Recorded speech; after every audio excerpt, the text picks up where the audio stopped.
that sort of leads us to where you are, Kingy, with your first crack tonight. Yeah, I'm looking at the assets of the prime movers at the top, and I think it's narrowing. And after a couple of months, you get a good guide. Joey, we normally start to look at the 8 almost being set, and I think you can look at the top 2, 3, 4 teams and say, okay, who's fair income about this, and what are the strong things that you endorse? And I think it's a race in 3.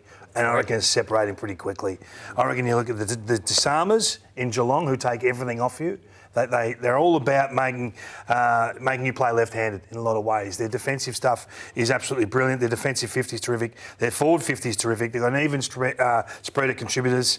We always talk about scoring from intercept. They're the best in the comp, the differential. And I think they're probably the best coach team in the competition right now. So for me, the disarmers are in. The punishers are always in. And I'm talking about your ability to turn possession into score, whether it be from clearance or whether it be from turnover.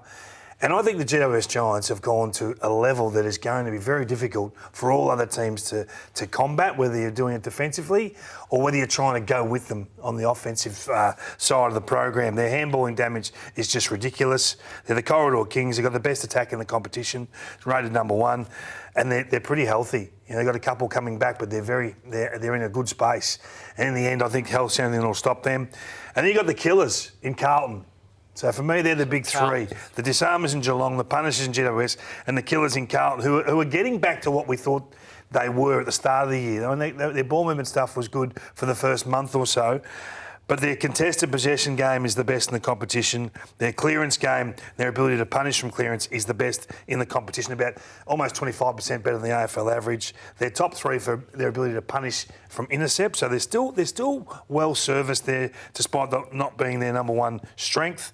And their forward 50 is second best in the competition to score. Conversion's an issue, and we can get into their health concerns or their injury profile at the moment. But I think it's sharpening as a race in 3, and that's until I see something change dramatically, I won't move from those 3. So Sydney still have to bring in Parker, Rampion, Mills. Won't that change, like they're part of that defensive stuff? Yeah, I've still got my concerns inside the arcs at both ends with Sydney. Yeah, that's fair. So happy to risk them. Port Adelaide the same. They've all got strengths, but these guys are layered with their strength across the field, and I just think that they've got assets that are so superior to the bottom bracket of the 8, what we perceive at the moment, or those that are considered contenders. What a day it was at the MCG yesterday.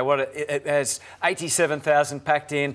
Jeremy Camlin led the way, of course, with 5 goals. The Cats kicked 13 goals, 3 from set shots, which proved to be just too good in the end. For the Blues, despite a late scare, as Blake Acres put on a few heroics again, as he tends to do at the MCG. Of course, it comes at a cost with Patrick Dangerfield's hamstring injury, but Geelong remain undefeated.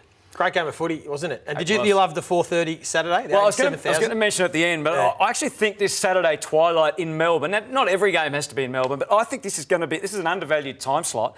87,000 we saw. It suits people of all circumstances. You've got kids, you can go and do the sport and still get to the game. If you want to go out for dinner afterwards, you can still do that. Local footy can play their footy and then get home and watch it on TV. So in terms of having fixturing big teams in that time slot, I think it's really undervalued. And if you're cynical and want to get people ready for a twilight grand final, well, maybe that's a way of doing it. But yesterday was the best advertisement for it because it was just a cracking atmosphere and a game to match. I think the Cats have shown a different sort of plan. Their speed, their execution of this plan of just getting forward as quick as you can, get forward on the Blues and put some speed into the game. They scored 31 points out of the D50, only 3 better results in 3 years of footy for the Cats. Just have a look at how quick they go. So when they make the decision that they've got the foot in their off, just look at the speed, particularly bottom of screen. Look at Brad Close go. Look at that. They could not go with them.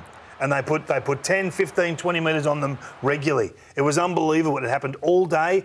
I know there's clearly a plan for their half forwards to pinch forward, if you like. So here, you've got Blake Acres in a great position against, I think it's Graham Myers, just on his left there. Ball's in contest. They're in a pretty good defensive position. But as soon as they win the ball, Geelong, they're gone. And Acres doesn't recover. This is what would really irk Michael Voss. And Stengel finishes forward of the pack again. So if you don't recover that 3 metres, be aware of what's happening around. Because the midfielders have already pinched forward, the half forwards have already pinched forward, and all of a sudden, goal side, it's 6v3, 6v4. This here, I take my hat off to Zach Tui and their ability to work.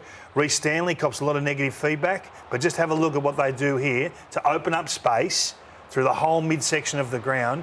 And if they are an option at the end of this whole possession chain inside 50, well, so be it. Just have a look at that. That is a genuine head down, I'm charging. Akers does well to get back, but Zach Tui arriving late was just too strong in the air. This plan was terrific and difficult to stop. If you're not ready for this, you'll get whacked between the eyes. This is why they've been, in my opinion, the best coach team this year. And you can mount a case they've been the best coach team for a long time. Hutto, which I'm sure you were going to say just then. But it was a feature of their play. Their speed is something now that's challenging the competition. And not something you really have associated with Geelong in the past. No, but I've got no doubt what Collingwood have done in the previous years and what GWS have done last year and this year is challenging other teams to improve their transition game and to get that speed going, getting ahead of the ball, like what Collingwood did to win that flag last year. So, again, credit to the Cats to continue to evolve the way they play. If you get it wrong as a half-back flanker on their half forwards, it's game over. You've got to be able to locate and keep the ball and them in your vision. If not, she's done. On the flip side, Carlton, a lot of talk about their efficiency going inside 50, 66 entries. They were inaccurate. They couldn't get the job done. But for them, the biggest challenge is always the balancing act between going to Charlie and Harry and finding better options. And King, you spoke about this all through the telecast. The amount of times that these Cats referenced Charlie Curnow and Harry Mackay. So the occasions when they did avoid going to those two and looked for better options, they got great results. So it's an issue because 62% of the targets inside 50 this year are to Harry and Charlie. So they've got to continue to find other avenues. They'll get their chances, the two big boys. So look at there's Jeremy Cameron. He knew referencing Charlie Curnow, the pulled kick. It really worked for Carlton when they did it. But too often they just keep going to the big boys, hoping that they'll get the results. So when they were targeted 24 times, they got 5 goals out of it when those two big boys were targeted. The rest of the team were targeted 13 times, and they also got 5 goals out of it. So they've just got to find the balance as this season goes on. I know it's a fine line, but when they do it, it looks much better. He's a magnetic player. He's still the most targeted player, I think, for the whole weekend, Charlie. Yeah, 15 times. Paddy Cripps underutilised as a forward. He's kicking a goal well this year. And he's strong. I love him under a tough contested marking situation. I think he should spend more minutes forward. All right, the Giants and Brisbane, of course, they did battle after that Essendon Collingwood game back on Thursday night. And well, Brisbane's poor kicking was costly in the first half, but after that it was good night, as we saw, despite the fact that there was no Toby Green and Sam Taylor and Stephen Coniglio. We saw that next layer of young talent, Callaghan. Everyone's just can't wait to watch him and see what he becomes. Tom Green, of course, is already a superstar in the middle, and young Harvey Thomas, and some other little fella, which I think little fella you want to talk about. We love the little fella at some stage. Oh, look, I think this was the win of the year for me, that make you sit up and say this is as good as they can play without Taylor, without Toby Green, without Stephen Coniglio. And they were able to do this. They gave the Brisbane Lions windburn. It was frightening how quick they were able to go from one end of the ground to the other. And it's a whole host of different players. I want to highlight a couple. I know we've talked about Brown before, but their ability to make the ground big, if you like. Look at this. This is head down. I'm going. Look at this. That is speed. There's the little fella getting the footy, and there's Brown, off and gone. And it's hard to clamp.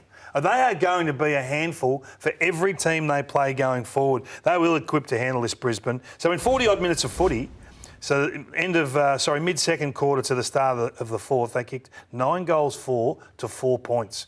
Callaghan has just starting to believe in himself. He's just starting to run and gun and stay involved. He would have dropped the anchor there 6 games ago. But now he's staying involved and staying in the possession chains for longer. I don't know how you stop it. I don't know how you curtail it.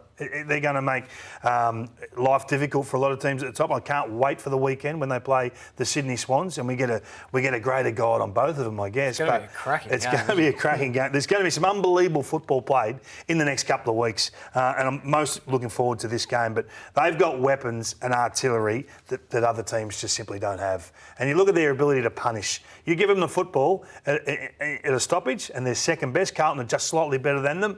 Well above the AFL average, 107 points per 101 clearances, AFL average 88. And if you give them the footy on turnover, good night, nurse. They are gone. Best in the competition and by some margin. So I think this is an asset that takes you deep.